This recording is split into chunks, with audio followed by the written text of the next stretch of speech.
Hey, what's up, guys? Welcome back to the show, Guys Time, and I'm here with a very special guest today, professional boxer and one of my dearest friends, Kahmel Makled. What's up, brother? How's it going? Thanks for having me, man. I'm so excited to be here and to do this with you. Oh, dude, I was gonna say I appreciate you coming out here. I know you being a professional boxer now. You're constantly training. You have a very packed schedule. So Yep. for you to be here, it's amazing. I know we've been talking about this for a long time now. So Yeah, thanks for coming by, man. of course. Thank you so much for having me. Oh, absolutely, dude. Yeah, no doubt about it. So, yeah, let's get right into it. So, Let's do your it. first professional fight, December 12th, 2024. Obviously, that's going to be a day that you'll always remember. I mean, you know me, I was there. The course. Dort Financial Center in Flint, Michigan. Yep.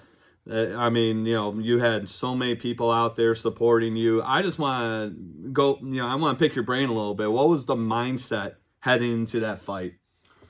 Well, I mean, for those that know me and for you, but I'll explain to those who don't know me.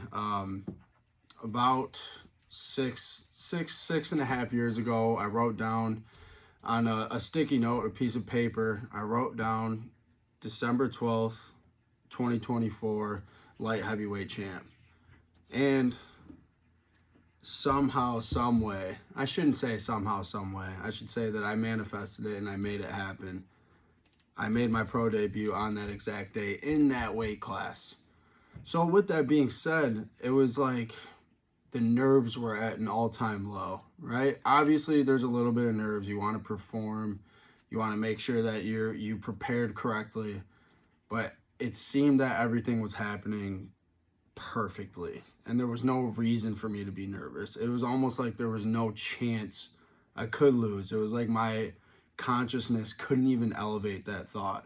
So that was kind of the mindset going into it. It was an ultra sense of confidence, not just because of what I wrote down about 6 years ago, but my preparation was just on point.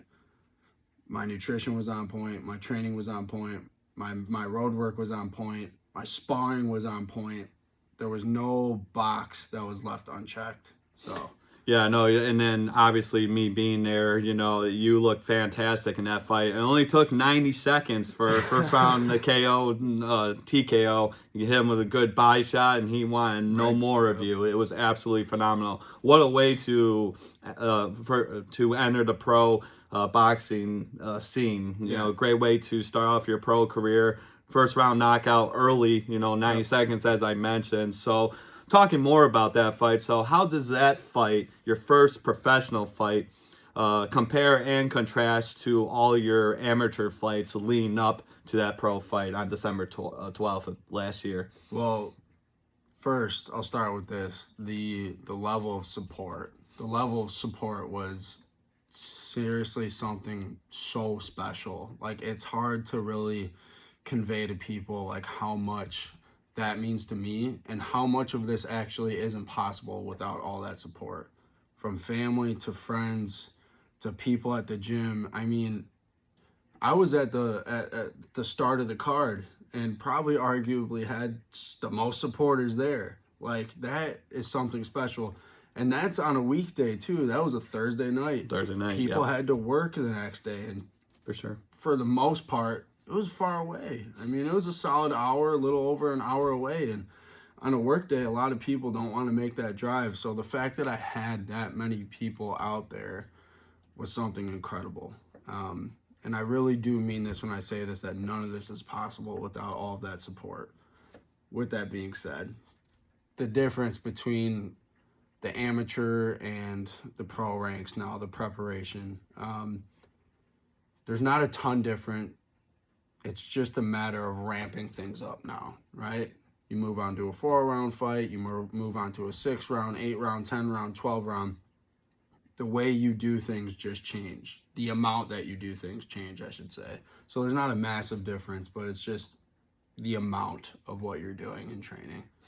Yeah, and I was going to say, just talking about the support, I've been to a handful of your amateur fights. There was a lot of people there already, even like last year at last year's Metro Detroit Golden Gloves tournament. there were so many supporters for Yeah. you, and you're a 2-time Golden Gloves champs. I forgot to mention that in the intro. That's my bad. No, it's all good. I gotta hype this guy up, man. No. He's gonna do great things for boxing. So, but yeah, you had all that support last year at the Golden Gloves, and then obviously the year before, because that's when you won it the first time. And then it seemed just like it translated over to obviously the pro ranks, and then obviously when you get more fights, you get yourself out there more and have more professional fights and stuff like that.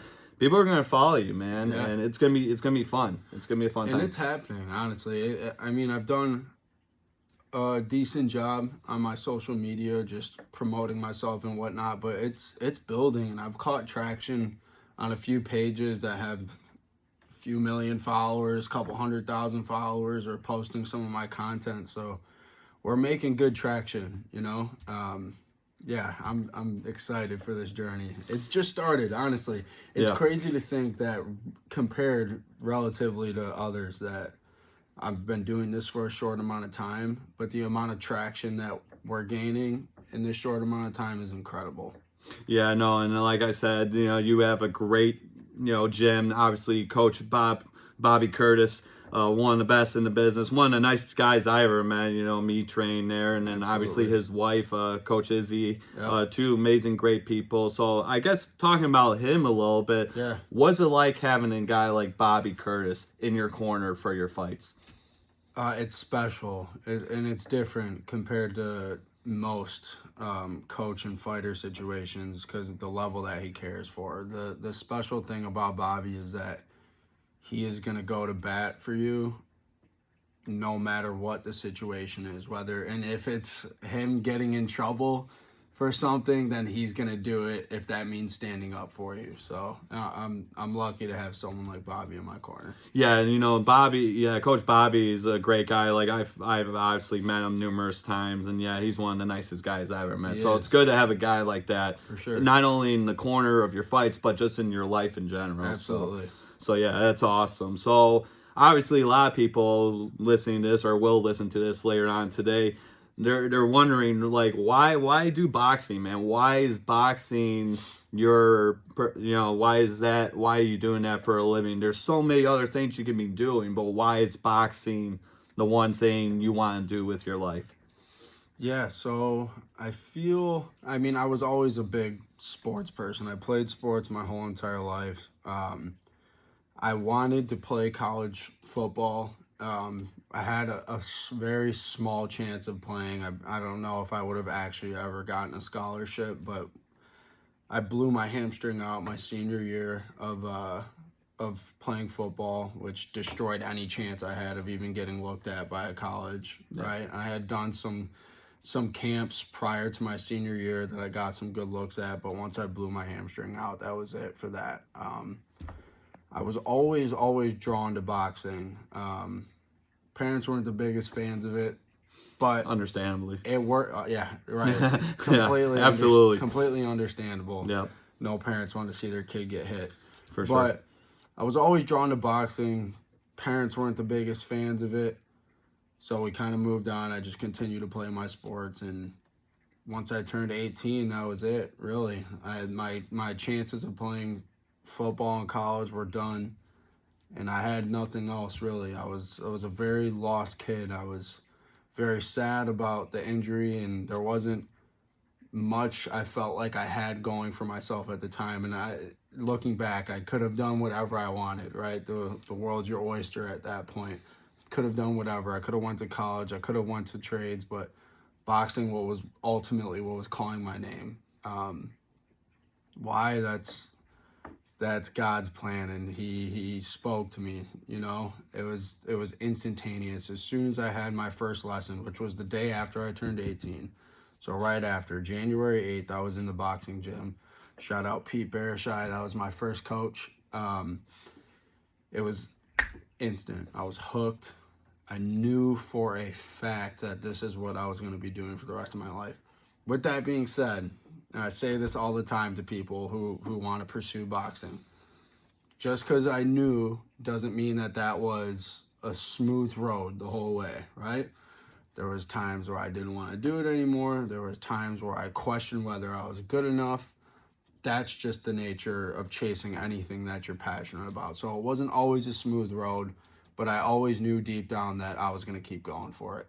Well, yeah, we're all glad that you chose boxing because you are amazing. Every time you step in that ring, it's expected that it's going to be a hell of a fight. So, and Thank I'm you. pretty sure your parents are proud of you. Obviously, you know, And being an athlete. very supportive now, by the way. Yeah, I was gonna say, and not that they ever tried to really deter me away from it. They weren't like, "Oh, you're not doing this. You're not Right. doing this." It was just how I would imagine I would probably be as a parent too. I wouldn't want to see my kid get hit. So Yeah, for sure. I'm fully yeah. supportive now. Oh, understandably. I mean, like I said, every time you step in that ring, you know, it's going to be a dogfight. You know, it's going to be a fun match. Yeah. And it's going to be a good boxing fight. And all the fights I've seen you in, you looked absolutely phenomenal. So I can't wait for what the future holds for Kahmel Makled down the road. So it's gonna be fun, man. I can't wait. I appreciate that. Thank you. Oh yeah, dude, absolutely. But yeah, we're gonna wrap this interview rather today. I'm just gonna ask you, besides boxing,